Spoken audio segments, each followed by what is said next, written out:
Irmãos, irmãs, amigos, queria pedir cada um de vocês para ficar em pé agora.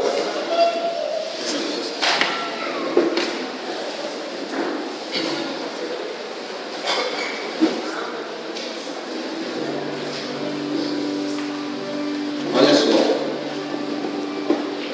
antes de começar a ministrar, a música, para a gente poder adorar o Senhor juntos, queria dar algumas dicas aqui do contexto dessa manhã, para que a gente possa juntos, fazer o melhor para o Senhor. Nós estamos na primeira ministração, tanto no louvor, a palavra é a primeira programação que a gente vai ter.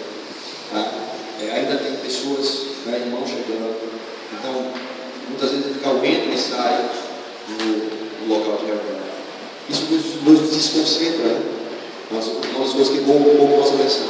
E a gente mesmo com a fã também de querer receber às vezes alguém, de nos acomodar também melhor, a gente acaba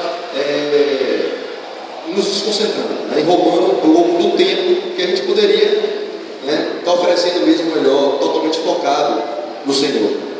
Então, eu queria pedir cada um nesse momento que relaxasse por completo, já fizesse assim